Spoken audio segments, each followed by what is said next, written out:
Bom, pessoal, valendo aí, ó. Exame. Bolsonaro e Haddad erram dados sobre segurança pública. Deixa eu explicar a vocês sobre esse fato da revista Exame ter feito isso, né? Que a candidata à presidência exagera na maior parte das informações nas 4 frases checadas extraídas da entrevista feita depois do primeiro turno. Não é de agora que essas eleições elas foram marcadas pela questão da segurança, tanto que a economia foi colocada em segundo plano. Mas ambos os candidatos ele têm uma visão tosca, sendo que a percepção de Bolsonaro se tornou realmente mais fake news e bem aleatória daquilo que realmente é aplicado na lei brasileira. Então a revista ela faz assim, ó. São Paulo. A promessa de melhorias na área de segurança pública tem mobilizado candidatos no segundo turno na disputa presidencial. Em seu plano de governo, Jair Bolsonaro defende aumentar o encarceramento com a redução da maioridade penal e a eliminação da progressão de penas, equipar melhor as polícias e armar a população, entre outras medidas. Já o programa de Fernando Haddad propõe, por exemplo, um plano nacional de redução de homicídios, o aumento do controle das armas e a articulação entre as forças de segurança por meio de um sistema único de segurança pública. Aqui embaixo fala realmente um pouco mais detalhado aqui, ó. Olha o truque. O projeto de checagem de fatos da agência pública analisou 4 fases citadas pelos 2 presidenciáveis. E em entrevista depois do primeiro turno, Bolsonaro usou uma informação falsa quando disse que um policial precisa esperar o bandido atrair para reagir e exagerou ao citar a lei de 3 crimes adotada em alguns lugares nos Estados Unidos. Vocês viram bem que foi dito. Ele usou informações falsas. E eu vou explicar por que aqui embaixo, que ele vai dizendo. Ó. Também, Haddad exagerou também. Tanto o número de mandatos de prisão expedidos e não cumpridos como o preço médio do preso no Brasil. E as assessorias de imprensa dos 2 candidatos foram comunicadas sobre os seus, mas não enviaram constatação no prazo determinado. Então, falando sobre as percepções políticas de segurança de Bolsonaro. Um policial hoje precisa esperar o bandido atirar para reagir, disse Bolsonaro em entrevista ao SBT. Na verdade, candidato Bolsonaro, isso é equívoco seu. E aqui embaixo tem a réplica em relação da sua observação. Em defesa dessa proposta, o presidente da CEF criticou a situação atual das operações policiais. Segundo ele, o policial hoje precisa esperar o bandido atirar para reagir. Isso não é verdade. Aqui diz a reportagem. Como é que funciona a nossa legislação? A legislação brasileira isenta de punição todos os cidadãos, incluindo os policiais que cometeram atos tipificados como crime em caso de estado de necessidade legítima, defesa ou em cumprimento de dever legal. Isso é chamado excludente de ilicitude, estabelecido pelo artigo 23 do Código Penal, que o candidato pretende ampliar. Ou seja, é falso realmente quando ele fala que o policial só pode agir quando o bandido atirar. Na verdade, não é assim. Como é que funciona? Aqui embaixo a reportagem vem dizendo. Dessa forma, se um policial mata um suspeito em serviço, ele vai responder um processo judicial. Mas pode recorrer ao excludente de ilicitude para não ter que cumprir pena pelo crime. Caso a justiça avalie que a ação foi feita em legítima defesa ou em cumprimento do dever legal, ele ficará isento de punição. Caso contrário, deverá responder pelo crime cometido. Então, Bolsonaro, não existe essa história de você dizer que o policial precisa realmente receber balaço lá de cima para poder se revidar.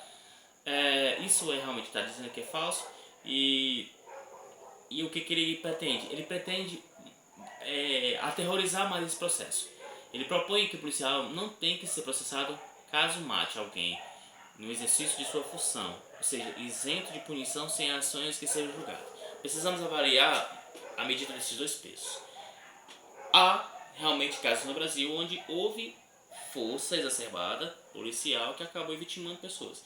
Então, a partir do momento que esse caso não é investigado, como não foi dentro de sua legítima defesa ou de uma ordem, ele acaba sendo investigado. E quando você cria o excludente de ilicitude, você está ajudando a formar um crime.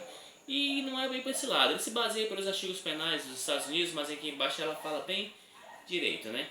Mas voltando a falar dessa questão da ilicitude, né? Da exclusão de ilicitude, aqui embaixo vem dizendo: quando o crime é cometido em resposta em uma ameaça à vida do policial ou de outras pessoas, isso que seja, não só do policial como de outras pessoas também, a situação é caracterizada como legítima defesa pela justiça e se enquadra no excludente de ilicitude. Policial, em sua função, né? Ele, no ato da função, ou alguém que realmente é um cidadão comum que faça por legítima defesa, já pode solicitar o excludente de ilicitude, porque houve realmente um motivo maior para aquilo que acontecesse. Quando um crime é cometido em resposta a uma ameaça à vida policial ou de um cidadão comum. De acordo com o Código Penal 25, entende-se que legítima defesa quem, usando moderadamente nos meios necessários, repele injusta agressão atual ou iminente a direito de seu ou de outrem. O que a lei diz que matar alguém é um crime, mas existem situações que isso pode acontecer. Você, policial ou não, pode retribuir injustas agressão com a mesma medida, mesmo os proporcionais. Mas se a pessoa está armada, o policial não precisa esperar levar um tiro ou que alguém leve um tiro para atirar. Explique Felipe Angeli, advogado e assessor do Instituto Sul da Paz. Viu como é que é essas coisas? É aquela distorção do Bolsonaro, fazendo como se um outro lado realmente fosse o favorecido, sendo que não é assim. Aqui embaixo também ele fala que do excludente de ilicitude o excludente de ilicitude precisa ser julgado e analisado caso a caso. Bom, como foi falado aqui sobre a questão das 3 leis, né, como é que funciona no americano, como é que funciona lá, né? Vários estados americanos possuem, é claro, com certeza. Sendo que, como é que funciona isso? Porque Bolsonaro ele deixou uma coisa vaga no ar, mal entendida. A lei dos 3 crimes, Free Street Law, ou lei para criminosos residentes, Habitual Offender Law, de fato existe nos Estados Unidos e é aplicado por 27 dos 50 estados americanos. E como é que funciona isso? Há uma diferença sutil entre as legislações para criminosos, né? No caso da Califórnia, um exemplo. É um dos estados que possui a lei dos 3 crimes. A legislação foi implementada em 1994 para agravar a pena de pessoas que cometerem crime grave ou violento ao menos uma vez e depois se envolverem com qualquer outro tipo de ato ilegal. A punição para esse indivíduo vai de 25 anos de reclusão a prisão perpétua sem possibilidade de redução de pena ou condicional. E já no Arizona, a lei dos 3 crimes só pode ser aplicada para pessoas que cometerem pelo menos 2 crimes considerados violentos ou 2, 3 ou 4 crimes menores que tenham envolvimento ferimento físico à vítima. A pena do Estado nesse caso é de prisão perpétua sem condicional, redução de pena ou sutura a partir do 3º delito desse tipo de cometido. Massachusetts foi um dos últimos estados a aprovar a lei. Lá, como a maioria dos outros, a lei só é válida para a sequência de crimes graves, mas infrações como invasão, residência e direção alcoolizada estão entre as consideradas violentas. Por isso mesmo que é aplicada apenas por crimes violentos mesmo, como é a lei. O estudo do Instituto da Polícia relacionou a aprovação da lei, diminuição da violência. Ou seja, pela ideia de Bolsonaro, a partir do momento que você fizer pequenos delitos, você já caiu nessa lei dos 3 crimes. Nós já temos um problema de superlotação de presos nos presídios. Já pensou se isso for aplicado do jeito que ele quer? Vai faltar cadeia para ele. O correto é que fosse realmente parecido com os Estados americanos, para consequências ou sequências de crimes graves, onde há ferimentos físicos, né? O questão do Haddad também, o Haddad ele exacerbou algumas coisas. Ao falar sobre a segurança pública na Rádio Jovem Pan, no dia 16 de outubro, Fernando Haddad afirmou que existem 300 mil mandatos de prisões expedidos e abertos. Dados oficiais analisados pelo Truco, no entanto, mostram que a afirmação foi exagerada. Deixa eu ver aqui. A assessoria da imprensa do candidato não indicou as fontes segundo o Banco Nacional de Mandatos de Prisão, o BNMP, ao Conselho Nacional de Justiça. Havia 376 mandatos de prisão no país até o dia 15 de outubro.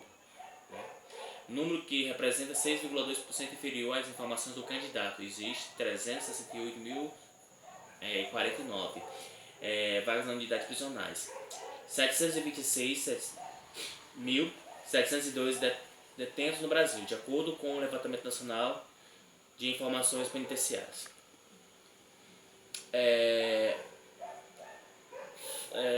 Aqui ele fala desse número, realmente ele colocou como se tivesse 300 mil mandatos não cumpridos, na verdade é 6,2%, bem menor do que isso, ou seja, ele acabou exagerando.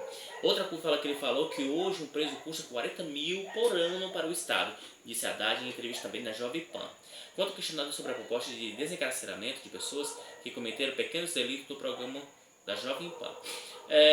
Aqui embaixo, nessa forma exagerada, ele diz assim, segundo o artigo A Questão Federativa, Sistema Penitenciário e Intervenção Federal, publicado em março deste ano na Revista Cultural Jurídicas da Universidade Federal Fluminense, a UFF, a partir das leis orçamentárias para 2018, constatou-se que a verba prevista como despesas para as unidades penitenciárias estaduais e federais é de 14,7 bilhões. Aproximadamente, o número exato é 14.773.073.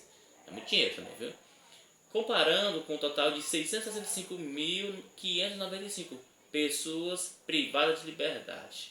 É possível afirmar que o custo do preso no país é de 22.195,29 centavos. Ou seja, também não é essa coisa exacerbada que você fala de que esse preso custa para os cofres públicos 40 mil. Na verdade, é bem menos de 23 mil.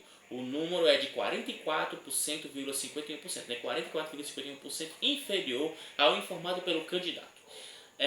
Pelo menos ele aqui só exacerbou e não usou a notícia falsa lá no caso do Jair Bolsonaro.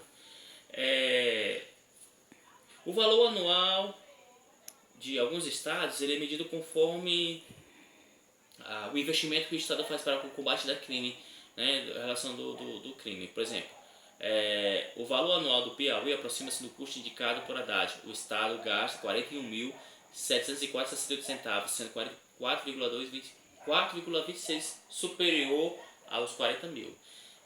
Ou seja, isso não quer dizer que é aplicado no Brasil todo. Você pode pegar os 26 estados federais e você dividir pela quantidade e aí você entende o quanto é gasto pelo preso no Brasil. Essa informação da segurança é importante salientar, é que a reportagem deixou mesmo a entender que ambos não têm um projeto pré-definido para quê? Para a segurança. E isso coloca em xeque ambos os lados, sendo que o lado de Jair Bolsonaro é o menos favorecido de propostas sobre o ponto da segurança. Então aquele velho falatório, vamos fazer promessa e o povo vai acreditar e quando for no final, quando decide ganhar lá na frente a gente resolve isso. Prática de qualquer político que faça. Então o que eu peço é que realmente ouça mais bem detalhadamente a eleição amanhã, mas acho que ainda dá tempo você entrar no site e olhar as propostas de cada candidato e ver realmente com aqueles que estão bem afinados para a nossa democracia. No mais, pessoal, espero que tenha gostado dessa informação, né? Eu achei interessante que a Revista Exame fez. Valeu!